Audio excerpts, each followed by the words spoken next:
Vamos a continuar. Soy Conchi da Pena, soy enfermera, vocal de la Sociedad Valenciana de Medicina Paliativa. Mi compañera, la doctora Jacqueline Cama, secretaria de la Sociedad Valenciana de Medicina Paliativa. Ambas trabajamos en la Unidad de Medicina Interna y de Medicina Paliativa del Hospital General Dr. Balmis. Y estamos aquí para dar paso a la presentación de los casos clínicos que han sido seleccionados finalistas por el Comité Científico de las Jornadas. Os voy a presentar a los compañeros que nos presentan los 3 casos seleccionados en el orden de presentación y pasamos a escucharle.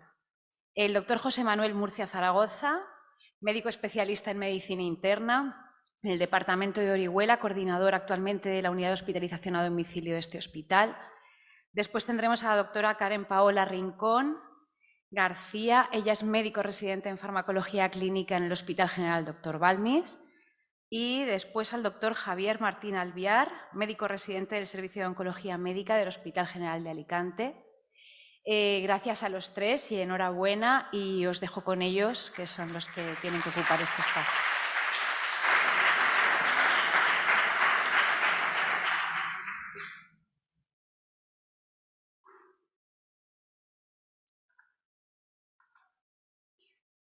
Antes de comenzar la exposición del caso, quería dedicarme un minuto a contextualizar el por qué hemos decidido presentar este paciente. La insuficiencia cardíaca avanzada se ha constituido en el paradigma de la atención al paciente crónico avanzado y con trayectoria final de vida de fallo de órgano. Como podemos ver en la gráfica, existe un aumento creciente en la prevalencia de hospitalizaciones por insuficiencia cardíaca asociados a un mal control de síntomas que afecta fundamentalmente a la población que está por encima de 85 años, pese a que cada vez tenemos tratamientos con mayor eficiencia para el manejo de este complejo síndrome. De hecho, la trayectoria final de vida de estos pacientes se caracteriza por frecuentes reagudizaciones y hospitalizaciones debido a un mal control de síntomas en la fase final de su vida, falleciendo en los hospitales.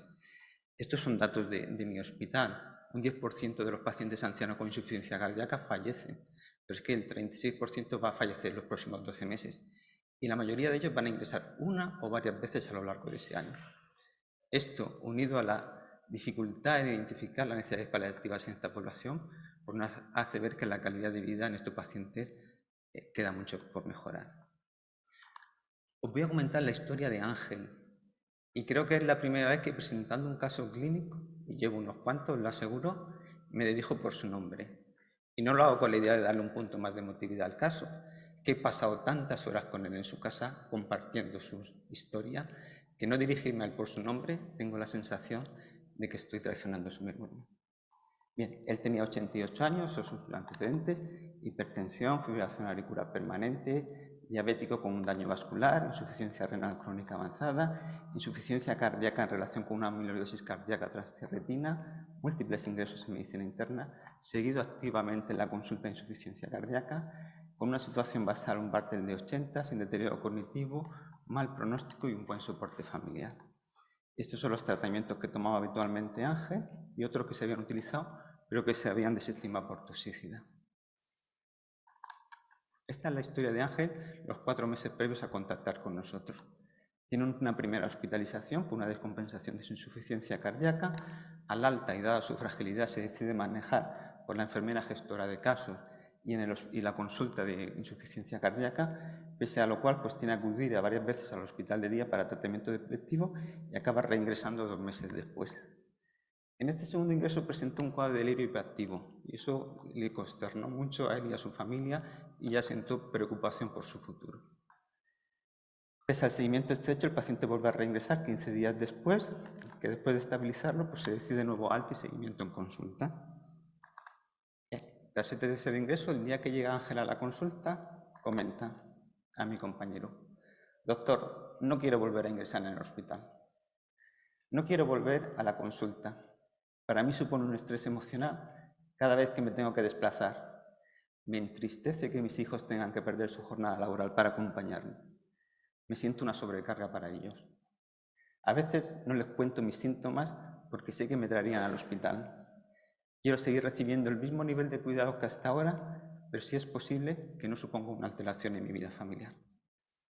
¿Os hacéis una idea las noches que habrá elaborado Ángel este mensaje para soltarlo en un ambiente tan hostil como es una consulta de hospital?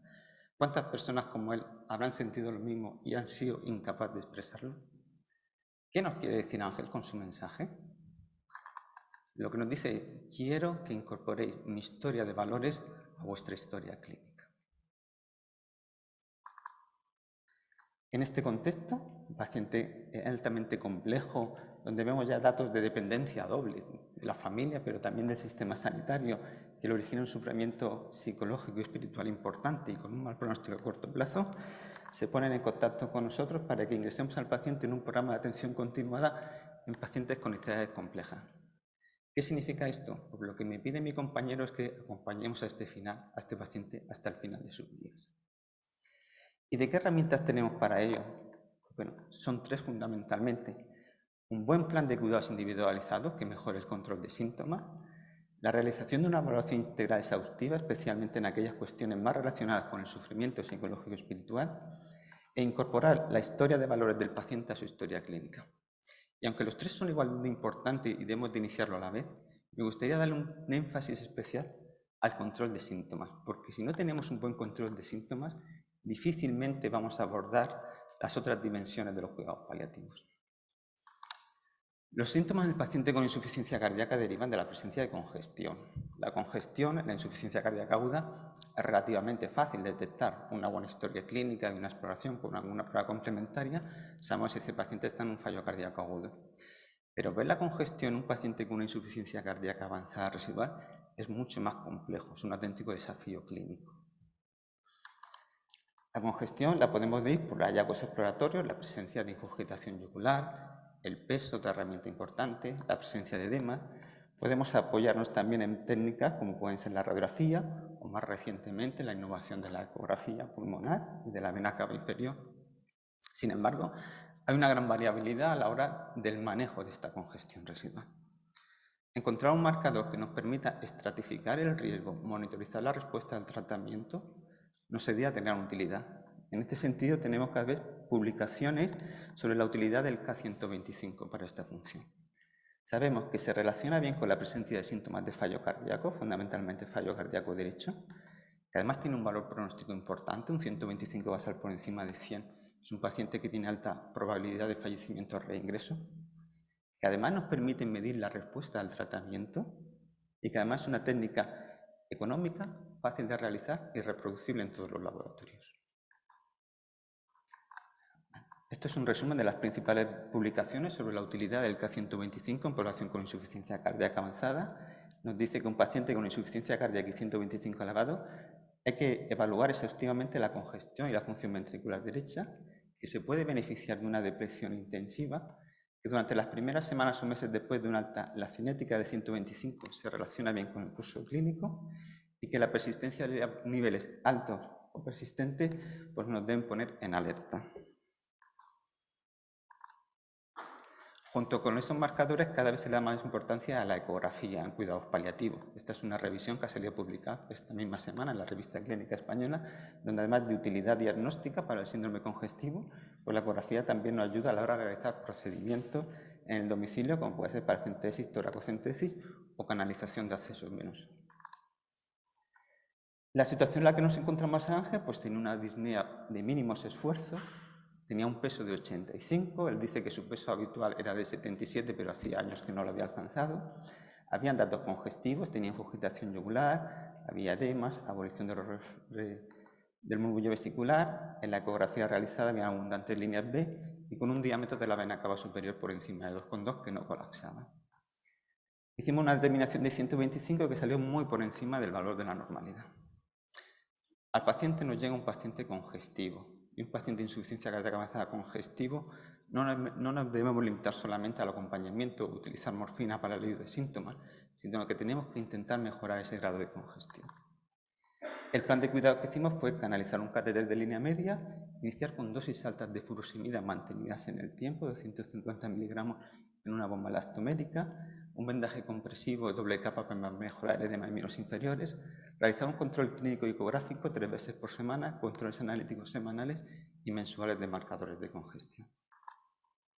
Aquí vemos la cinética del 125 que fue paralela al curso clínico de Ángel. ¿Vale? Veíamos la tendencia con la que venía el paciente, Desde 31 iba creciendo progresivamente, esto es un dato de muy mal pronóstico. Iniciamos tratamiento intensivo con 250 miligramos al día. A las 3 semanas repetimos control, había una mejoría clínica, una pérdida de peso, que la constatamos también con un descenso significativo en 125.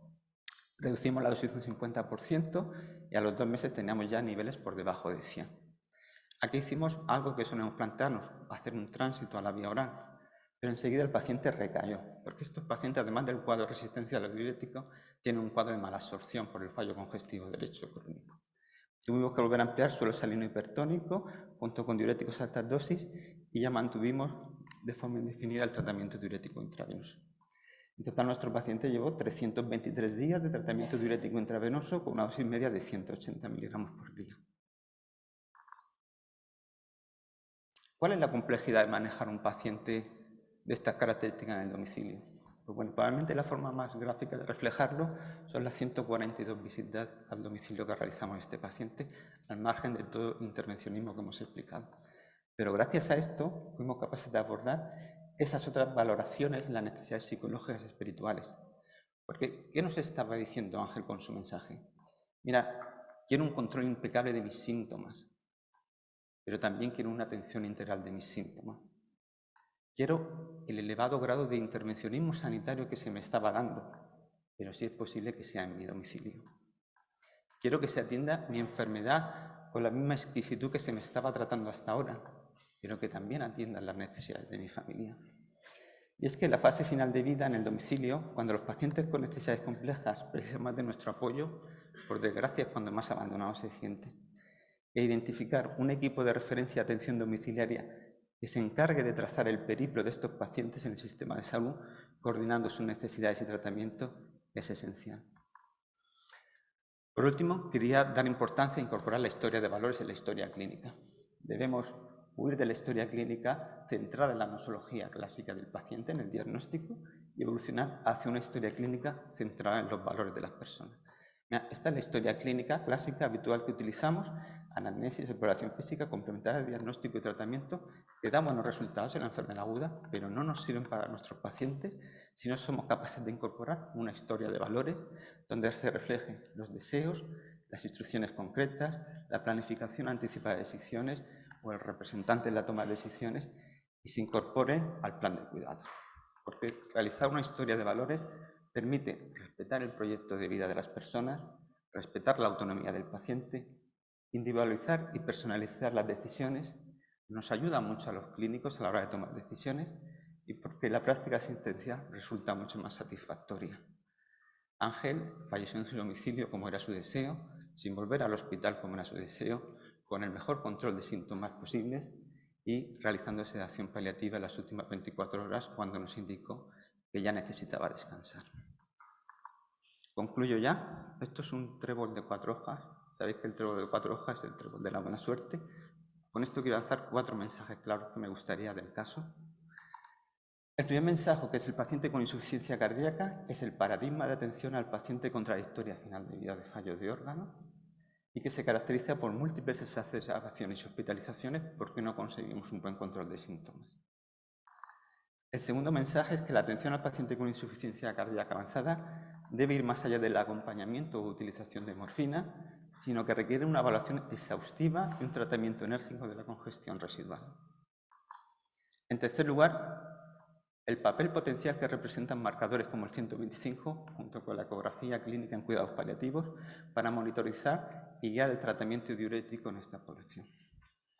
Y por último, que más que una conclusión es un deseo, debemos incorporar la historia de valores a la historia clínica que permita garantizar una adecuada continuidad asistencial, diseñar los planes de decisiones anticipadas y atender de forma integral las necesidades paliativas de este paciente.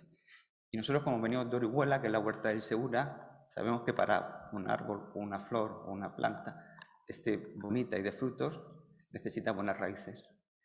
En este caso, lo que necesitamos es un verdadero compromiso por la asistencia clínica.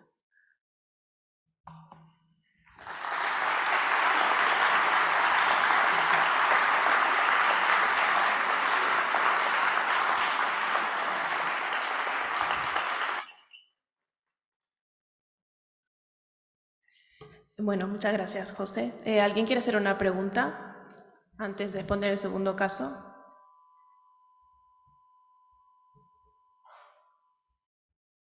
Bueno, muchas gracias, José.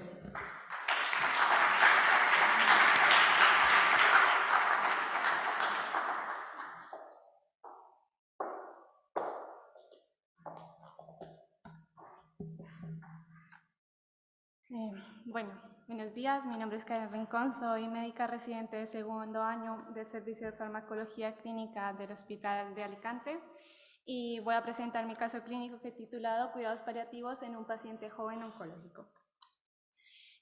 Para empezar mi presentación he querido traer esta obra que se titula El Jardín de la Muerte, del pintor finlandés Hugo Simberg, que representa, y que en muchas de sus obras representaba la muerte como unos esqueletos muy simpáticos, muy amigables. Y hablaba de esta obra como el lugar donde llegaban los muertos, llegaban los muertos antes de ir al paraíso. Representando así los cuerpos o las almas de los pacientes, las almas de las personas como las flores y los esqueletos como sus cuidadores. Y así ya podemos hacer una comparación más o menos de los cuidados paliativos, siendo los esqueletos los cuidados paliativos y las flores los pacientes y todo su entorno. Para adentrarnos en el caso clínico, es un hombre de 52 años, fumador de 30 paquetes al año, como antecedentes a un astrocitoma a los 19 años que fue intervenido quirúrgicamente sin secuelas y una infección por VIH crónica en estadio B2 que fue diagnosticada en 2013 y que tenía un adecuado control y tratamiento con retrovirales. Entonces, nuestro cuadro clínico inicia en febrero del 2020, cuando se objetiva una lesión indolora excresciente en el segundo cuadrante izquierdo del fondo vestibular palativo y que al ser indolora, pues no consulta sino hasta diciembre del 2020 a su médico de cabecera y su médico de cabecera lo deriva al cirujano maxilofacial, quien toma una biopsia y le diagnostica un carcinoma escamoso de densidad en estadio T4N1. Eso quiere decir que los tejidos que estaban adyacentes y los ganglios que son ipsilaterales, es decir, izquierdos, también estaban comprometidos. Así que en febrero del 2021 se realiza una maxilectomía con vaciamiento ganglionar y se coloca un colgajo submental y se da radioterapia al paciente. Durante 6 meses aproximadamente el paciente logra una remisión completa de la neoplasia, pero en agosto del 2021, tras un TAC que se toma de control, se evidencia que hay una residuo tumoral en los márgenes quirúrgicos. Por lo tanto, pasa a ser un paciente del servicio de oncología del Hospital San Juan, en el que se dan un total de 9 esquemas de quimioterapia que desafortunadamente pues ninguno logra nuevamente una remisión completa de la neoplasia. Pero sí que se generan muchos efectos secundarios, entre ellos anemias crónicas, infecciones de repetición, varias hospitalizaciones que se generan, el aumento de la lesión que se expandía completamente o gran parte de la hemicaria izquierda, dificultando así el habla del paciente y dificultando también que pudiese alimentarse por vía oral.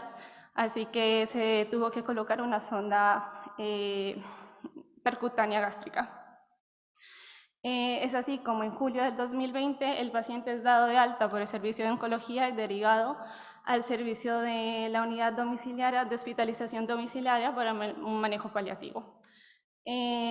Y dura allí hasta septiembre del 2022, cuando presenta un cuadro de alteración de agitación psicomotora y es llevado al servicio de urgencias del Hospital General de Alicante.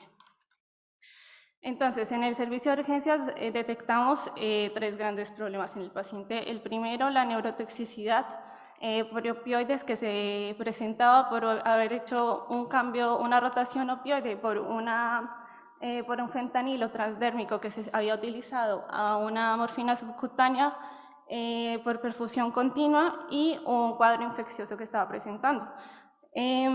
Ya sea por la lesión tumoral que estaba sobreinfectada y por una infección urinaria.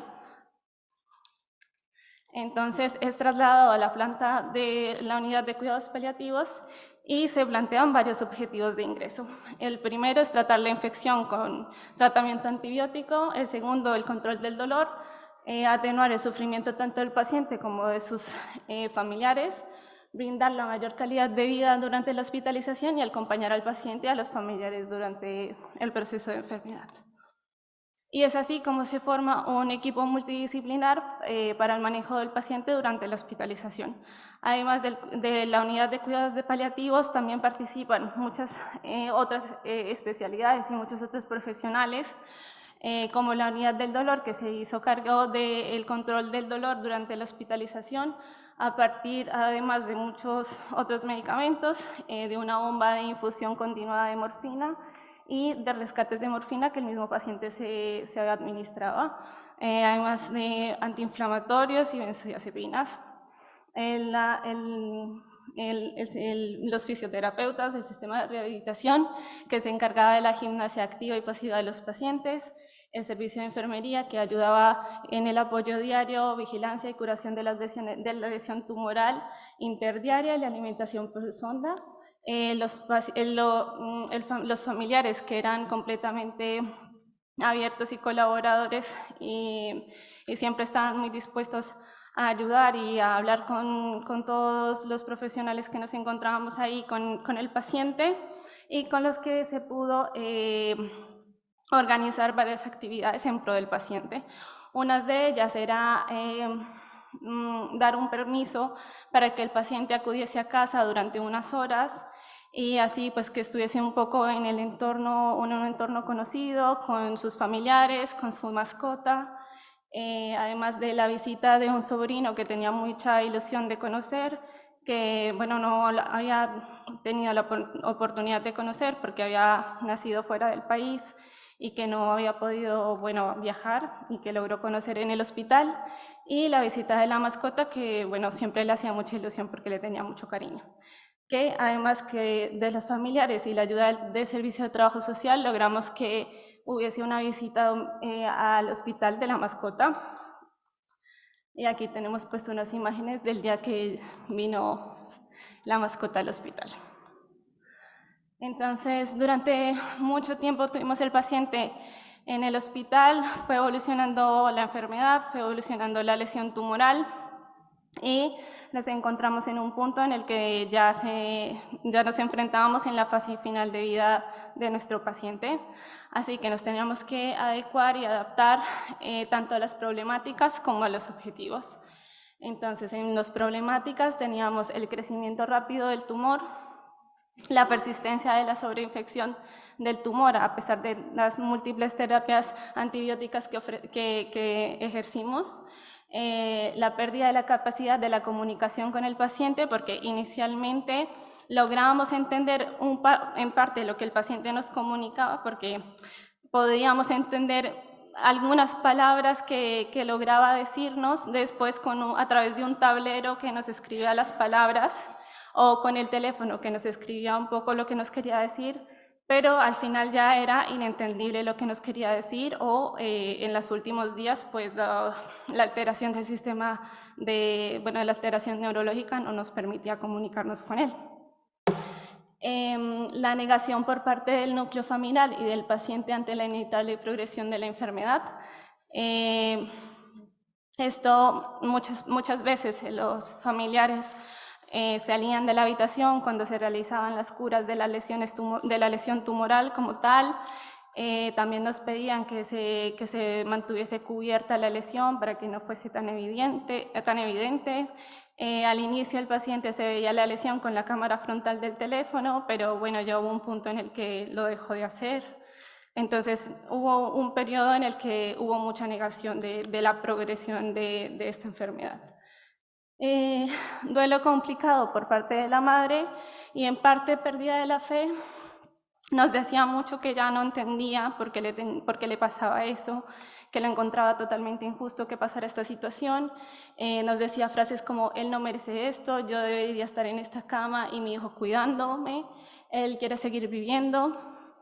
Y finalmente, en los últimos días, pues el sufrimiento físico y psicológico Como objetivos nos planteamos entonces controlar el dolor, atenuar el sufrimiento tanto del enfermo como de sus familiares, brindar la mayor calidad de vida durante el proceso final de vida, acompañar al paciente y a los familiares en el proceso de final de vida y acompañar y apoyar a la familia en el duelo. Y estas son unas de esas imágenes del paciente en el final de vida.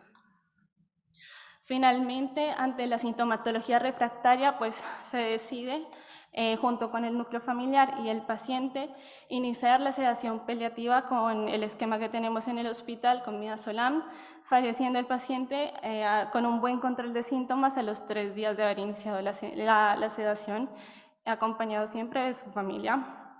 Y vimos que el apoyo de los familiares y el acompañamiento que hicieron continuamente les ayudó mucho como para lograr ir preparándose un poco para el duelo y lograron tener un duelo normal. Tanto así que a los 6 días del fallecimiento del paciente pues nos enviaron esta nota al servicio de paliativos que dice: reciban nuestro más sincero agradecimiento por el excelente trabajo, el excelente trato dispensado a nuestro hijo Pedro durante su larga estancia en la misma. Como conclusiones, bueno, pues resaltar la importancia de los cuidados paliativos en los pacientes oncológicos avanzados con enfermedades en pacientes que no son oncológicos, pero que son enfermedades incurables, considerando y afirmando tanto la vida como la muerte, que son procesos naturales, atendiendo en conjunto tanto los aspectos emocionales y espirituales de los pacientes y de su entorno. Y la importancia de la evaluación tanto integral como de la intervención desde el primer momento en el que se diagnostica al paciente para ir adaptando el proceso de la enfermedad y las diferentes técnicas y los diferentes procesos que debemos seguir a partir de que se va evolucionando la patología y el paciente. Y eso sería todo. Gracias.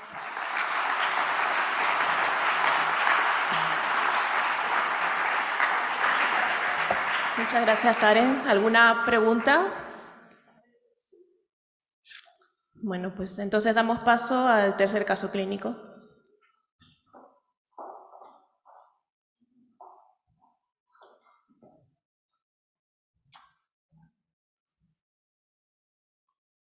Hola, buenos días, o bueno, ya casi buenas tardes.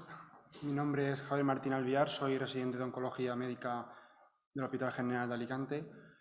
Y hoy vengo a presentar un caso particular que he querido titular Medicina Paliativa y una pregunta en manejo en situación de últimos días o abordaje desde el inicio de la enfermedad. Es una pregunta que iré un poquito respondiendo conforme vaya avanzando con el caso.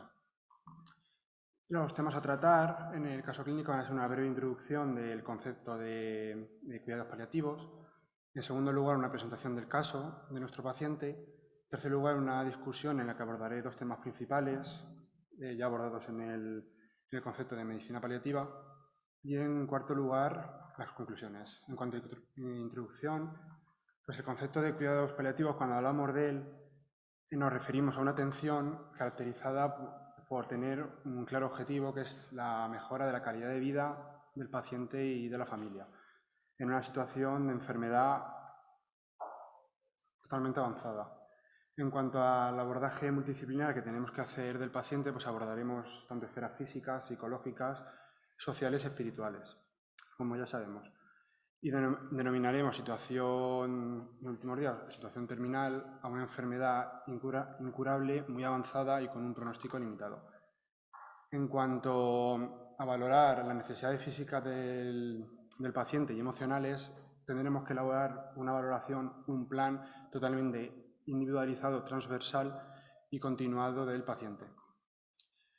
Para ello es necesario la creación, el establecimiento, como ya tenemos en España y en otros países, de las unidades hospitalarias de cuidados paliativos. En cuanto a la presentación del caso, nuestro paciente pues, se va a tratar de un varón de 82 años, cuyo único antecedente así de interés era el hipotiroidismo en tratamiento sustitutivo y con el principal antecedente de reciente diagnóstico, un cáncer de páncreas metastásico en tratamiento paliativo diagnosticado hace desde hace 3 semanas con respecto al ingreso aquí en España. Fue diagnosticado en Alemania y ya se encuentra en tratamiento paliativo, por lo que era conocedor de su enfermedad y de su pronóstico. Aquí en España había viajado hasta el ingreso de hace 7 días, pues para arreglar temas administrativos, porque tenía aquí su segunda residencia en España, en Alicante, y justo presentando en estas mini vacaciones que estaba ahí en España, me presentó un deterioro del estado general, una aparición de disnea de mínimos esfuerzos, con bastante empeoramiento con respecto a su situación en Alemania, con ictericia no presente ya previamente y con un aumento de edema de miembros inferiores.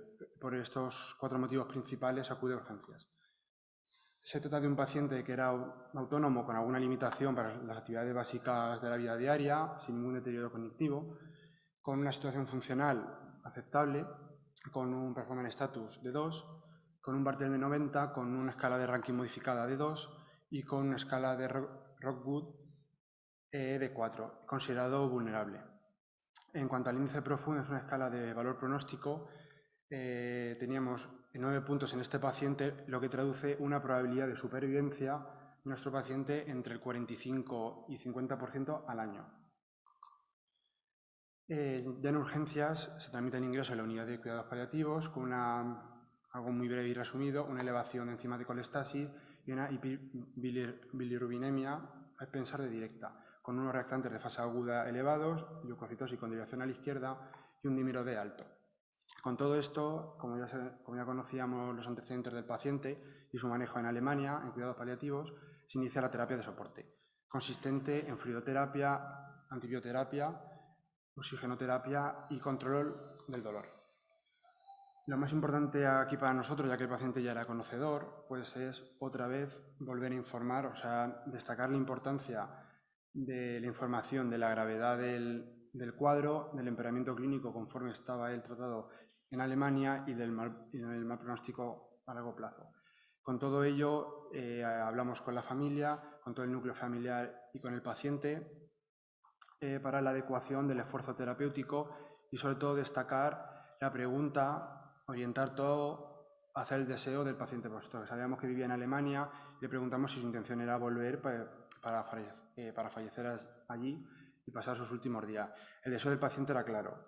El deseo del paciente llevaba en Alemania 40 años viviendo y quería volver. Solo había venido a España a hacer unos últimos trámites y quería volver, por lo que enseguida iniciamos los trámites para el traslado en avión a Alemania.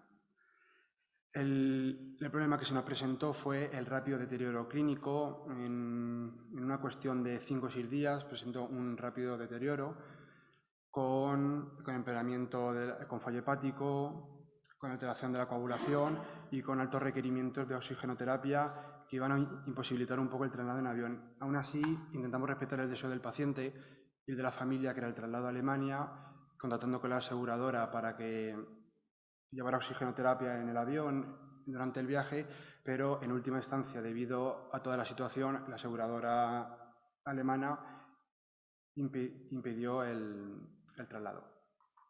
Por lo que, ante la refractariedad de síntomas y el rápido deterioro clínico, iniciamos conjuntamente, pactado con la familia y con él, el inicio de la sedación paliativa. En cuanto a la discusión del paciente, ¿por qué os presentó este paciente? Quería destacar el concepto de la mirada paliativa precoz. ¿En qué consiste esto?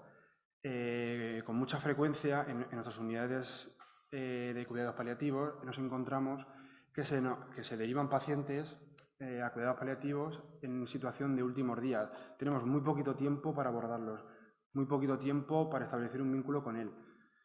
Nos encontramos con síntomas ya muy floridos, de muy difícil control. Y nos encontramos, como he comentado, con un montón de limitaciones relacionadas con manejo, con control de síntomas, con vínculos con el paciente y, sobre todo, con optimizar esa calidad de vida del paciente. Con todo ello, quiero destacar otra vez la importancia del abordaje precoz del paciente y la mirada paliativa precoz, que consiste en la identificación de aquellos pacientes que se pueden beneficiar de un abordaje precoz y no cogerlo en los últimos días. Con todo esto presento aquí el concepto de últimos días, que ya queda obsoleto. La medicina paliativa hoy en día ya no se dedica solo al manejo de los últimos días del paciente, sino que vamos a intentar que se dedique a esa mirada paliativa precoz, a identificar esos pacientes que se pueden beneficiar antes. En segundo lugar, quería reivindicar otra vez pues, la necesidad imperiosa de las unidades hospitalarias de cuidados paliativos, ya que van a disponer de tiempo, van a disponer de recursos imprescindibles que a lo mejor otros servicios no pueden abarcar, centrado sobre todo en la atención, cuidado y un seguimiento transversal del paciente, como ya he comentado, abordando tanto las esferas física, emocional, social y espiritual del paciente. En último lugar, como conclusiones, quería destacar tres sobre todo. El objetivo de cuidados paliativos, como hemos comentado, es mejorar la calidad de vida del paciente y de la familia desde un abordaje multidisciplinar, donde se aborden todas las esferas anteriormente comentadas. Estos cuidados paliativos alcanzan su mayor eficacia cuando se contemplan en una etapa temprana, insisto, en una etapa temprana en el curso de la enfermedad, y no cuando estamos ya en una situación de últimos días, aunque a veces es evidente que es inevitable. Es esencial disponer de estas unidades hospitalarias de cuidados paliativos que están compuestas por un amplio grupo de profesionales constituidos por médicos, grupo de enfermería, trabajo social, psicología clínica, técnicos, rehabilitadores, que disponen de recursos pues, para abordar para centrarse en el paciente. Y acá la bibliografía he sacado una información de 3 artículos importantes y bastante recientes que hablan mucho sobre la importancia del abordaje precoz en este tipo de pacientes. Y nada, me gustaría terminar la presentación del caso clínico con una frase célebre de un médico canadiense considerado el padre de la medicina moderna, William Osler, que dice así: el buen médico trata la enfermedad, pero el gran médico trata al paciente que tiene la enfermedad. Y creo que es muy aplicable en este tipo de pacientes en cuidados paliativos. Muchas gracias.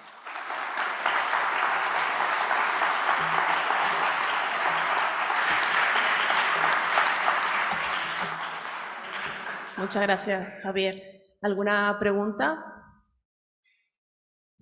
Bueno, muchas gracias. Bueno, pues hemos escuchado 3 casos clínicos que realmente un poco nos hacen pensar, ¿no?, en la necesidad de cuidados paliativos, ¿no? En el primer caso, bueno, pues me gustaría resaltar que se tomó en cuenta el deseo del paciente, ¿no?, de intentar un manejo, un seguimiento en domicilio gracias a los compañeros de la UHD. Y además de estar enfermo físicamente, el paciente emocionalmente también, como dijo José, ¿no?, se veía como una carga, ¿no?, a nivel de la familia. Y bueno, pues esto trastoca muchísimo al paciente que físicamente tiene una dolencia, ¿no? También quiero resaltar el papel que ha hecho en este caso la UHD en el seguimiento, la monitorización del ajuste del tratamiento, porque se pudo hacer ciertas intervenciones a nivel terapéuticas en el domicilio, ¿no?, como extracciones analíticas, ecografías pulmonares, el seguimiento que el tratamiento se pudo hacer gracias también al marcador de SCA 125, y bueno, pues los procedimientos que se hicieron también en domicilio. Y por supuesto es admirable y realmente ideal el seguimiento que tuvieron ellos con este paciente de casi, bueno, 12 meses, ¿no?, un año y algunos días más. Esto es importante, tanto recalcar a la UHD y bueno, pues también la medicina de atención primaria, porque como un equipo de soporte, ¿no?, en los pacientes que necesitan y que requieren y que ellos solicitan el seguimiento en domicilio, ¿vale? Esto también se puede hacer en pacientes con cuidados que requieren cuidados paliativos básicos, como también cuidados paliativos complejos. En el segundo caso de Karen, es el típico paciente que no se puede ir de alta y que también reivindica la necesidad de tener una unidad de cuidados paliativos en un hospital de agudos, ¿no?, como es el de Alicante, el Dr. Balmis. Es un claro ejemplo también de manejo intermultidisciplinar, porque bueno, pues leyendo el caso clínico, ¿no?, se avisó, se dio permiso desde la gerencia hospitalaria para poder traer al perro, ¿no?, del paciente para que le ayude. Esto es reivindicar también los cuidados paliativos dentro de las unidades hospitalarias. No se podía mandar a este paciente por ejemplo, en este paciente en concreto, de alta con la UHD, por supuesto a primaria tampoco, y tampoco a un hospital de larga estancia. Y el tercer caso, lo que ha presentado Javier también, ¿no? Es recalcar la importancia de tener un plan de actuación activo, ¿no? Como se ha visto anteriormente.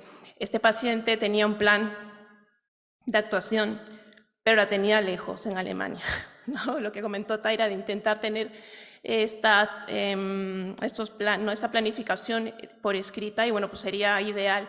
Tenemos un poco complejidad ¿no? por las comunidades autónomas que son un poco distintas. Imaginamos ahora, ya sería ya lo ideal, tener algo a nivel europeo.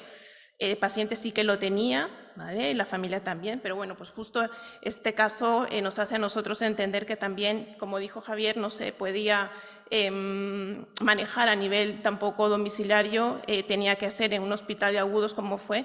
Se intentó hasta el último, por lo que he leído el caso, se intentó hasta el último respetar al paciente de volver a Alemania, pero bueno, pues por la rápido deterioro que tuvo el paciente, esto no se pudo realizar. Y también es algo importante, ¿no? Sobre lo que dijo Javier, y en general los tres casos nos hacen reflexionar sobre esto, ¿no? De tener la mirada paliativa precoz, ¿no? Nosotros que trabajamos en unidades de paliativos y bueno, también en medicina interna, a veces nos consultan pacientes casi en el final, ¿no? Como dijo Javier, en el final de la vida, ya casi agonizando, y nos llaman al busca corriendo para ir directamente a ponerle esto. Yo creo que eso era hace unos años. Ahora lo que tenemos que intentar buscar y también remitigar es justamente esto, en un abordaje temprano de este tipo de pacientes, ¿vale? Quiero, por favor, que den otro aplauso a los tres ponentes, que la verdad que lo han hecho muy bien.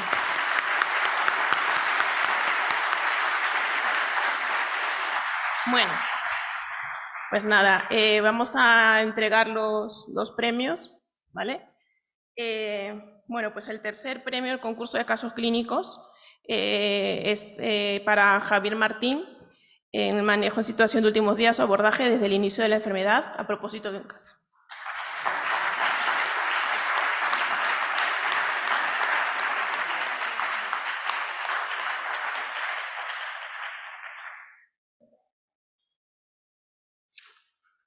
El segundo premio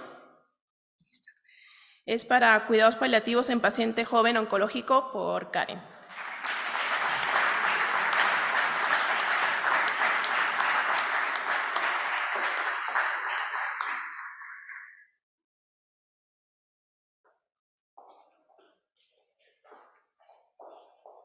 Y el primer premio es para José Murcia, atención al paciente con insuficiencia cardíaca avanzada desde la unidad de hospitalización a domicilio.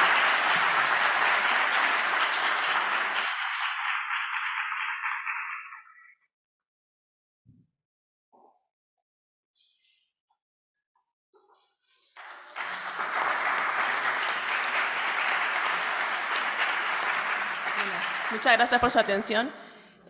Ahora, la clausura.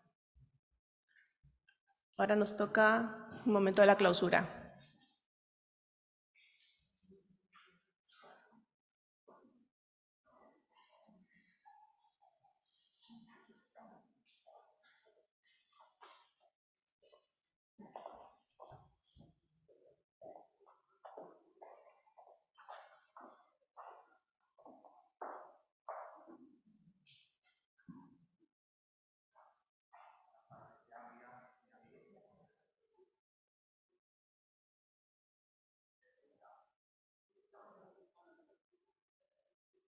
Ahora sí, esto es como el Congreso de los Diputados.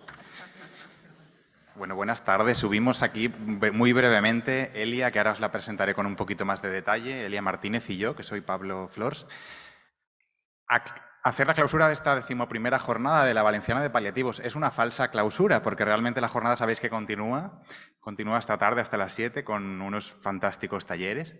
Y, en primer lugar, yo quería dar la enhorabuena al comité organizador porque han sido una jornada fantástica, fresca, joven, transversal, estupenda. Y además yo creo que una retransmisión virtual que está funcionando de lujo y eso es un reto enorme. Y vamos a hacer un poquito de recapitulación de lo que han sido las las ponencias, las charlas, ¿no? y los casos clínicos muy brevemente de esta mañana, porque hemos compartido la mañana con gente muy interesante que nos ha dicho cosas muy importantes y de las que yo quería destacar algunos mensajes breves, ¿no? Alonso García del Puente nos ha hablado de lo que es morir con dignidad, ¿no? Él ha pretendido hacer o darnos una brújula en esta maraña conceptual de lo que es la dignidad al final de la vida, donde tantas veces confundimos tantos conceptos, ¿no? Nos ha hablado de la dignidad como el valor intrínseco de la persona por el mero hecho de ser persona, enlazando con esa máxima, ¿no? De si Sally Saunders de usted nos importa, porque es usted. Nos ha hablado de cómo la dignidad encaja en ese modelo de amenazas y recursos, del sufrimiento en el final de la vida, cómo la pérdida de sentido de la vida aparece también con tanta frecuencia en el final de la vida y cómo aquí la terapia de la dignidad se nos presenta como una herramienta tan importante para entender a las personas en esa dimensión intra y transpersonal que es la espiritualidad al final de la vida, ¿no? Y cerraba con un mensaje muy importante, que yo creo que es la clave de la dignidad al final de la vida. Nadie tiene que venir a decir qué es la dignidad, porque la dignidad tiene un componente subjetivo fundamental, ¿no? Javier Rocafort, en su ponencia sobre la investigación en cuidados paliativos, tan ilustrativa y tan importante, nos hablaba de la curiosidad como semilla del proceso investigador, ¿no? Y partía de una pregunta importante que es ¿en qué se está investigando en cuidados paliativos? Ayer el residente que está rotando con nosotros me preguntaba, ¿en paliativos se investiga? Claro, estamos acostumbrados a investigaciones de aspectos muy clínicos, ¿no? Y Javier nos ha puesto encima de la mesa que la investigación en cuidados paliativos ahora va más allá de esto, ¿no? Y investigamos en cuestiones como los valores intangibles, ¿no? Los deseos de adelantar la muerte, la planificación de decisiones anticipadas, ¿no? O las políticas públicas en cuidados paliativos, ¿no? Nos ha hablado de cuáles son las barreras en la investigación en cuidados paliativos, el reclutamiento de pacientes, la soledad de la persona que está investigando, las cuestiones idiomáticas y la financiación, ¿no? Y nos daba 10 consejos muy importantes para aquellos que nos podamos animar en algún momento a empezar a investigar aquí, ¿no? Empezar a partir desde la clínica, ¿no? La curiosidad en el día a día clínico, leer mucho, acompañarnos bien, buscar ayuda, compartir todo aquello que investiguemos. Y finalmente Taira Velasco nos ha hecho una ponencia brillante, abierta, rigurosa y contundente sobre la planificación compartida de la atención. Partía de un recorrido histórico y conceptual de la planificación compartida de la atención y luego nos ha hablado de esta planificación como una herramienta de presente y de futuro para superar ese paternalismo sanitario que está también muy presente en los cuidados paliativos. También tenemos que hacernos una revisión importante, a mi juicio, en este sentido, ¿no? Poner a cada persona en el centro de la matriz de sus propias decisiones, y eso es un reto importantísimo, ¿no? Y es una herramienta transformadora hacia una relación basada en la autonomía relacional, ¿no? Y nos ha hecho después un repaso práctico del proceso, ¿no? La importancia de la comunicación como proceso en ese ciclo de la planificación compartida de la atención, ¿no? Que a veces es más importante que otros ciclos, como el ciclo de Krebs que tenemos nosotros tan integrado, ¿no? Y hemos culminado con una presentación de casos clínicos preciosa, ¿no? Muy brillante y donde se han, yo creo que, presentado 3 casos paradigmáticos de la atención en el final de la vida. Enfermedad de órgano avanzada, como una insuficiencia cardíaca, además con una atención llena de retos en un domicilio, ¿no? Una situación de enfermedad oncológica avanzada, también muy compleja, una persona joven. Y luego la importancia de ese mensaje que tanto recalcamos del abordaje precoz en cuidados paliativos. Así que enhorabuena a Javier, a Dani y a José por estos casos clínicos. Y nos acompaña hoy Elia Martínez Moreno. Ella es oncóloga, también es internista, que esto lo he descubierto yo hace un ratito. Trabaja en el Hospital Universitario de Fuenlabrada y es además actualmente presidenta de la SEMPAL, de la Sociedad Española de Medicina Paliativa. Estamos encantados con que nos acompañes hoy, Elia, y encantados de darte la palabra para que clausures o hagas esta falsa clausura de esta jornada a la que aún le quedan unas horas por delante. Gracias. Muchas gracias.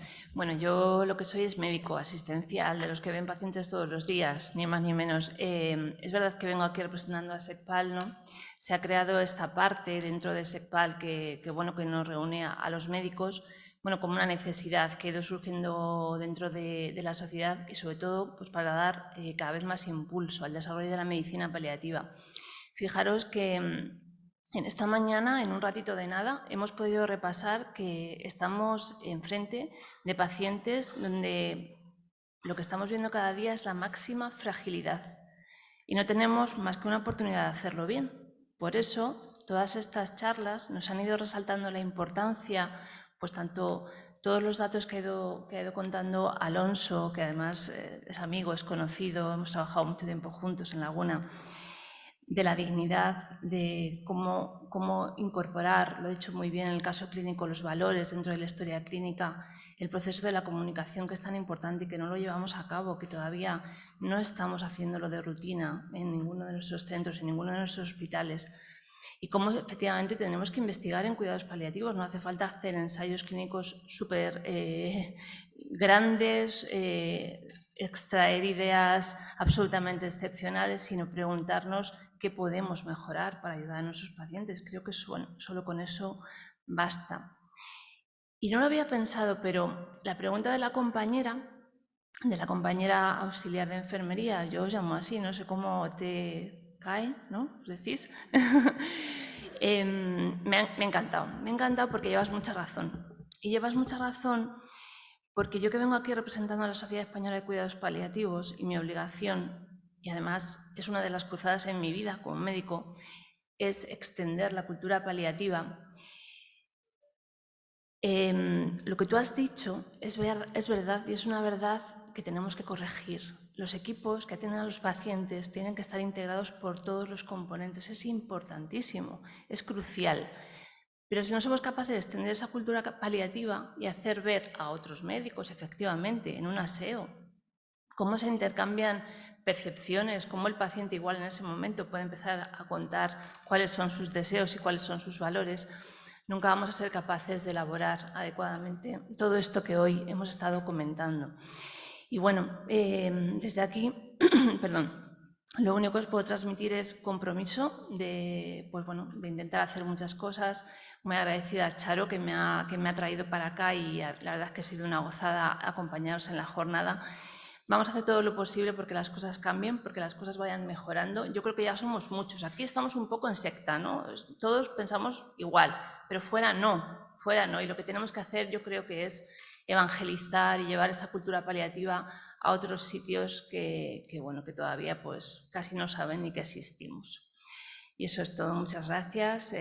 Felicidades por la jornada, enhorabuena y encantada de estar aquí con vosotros.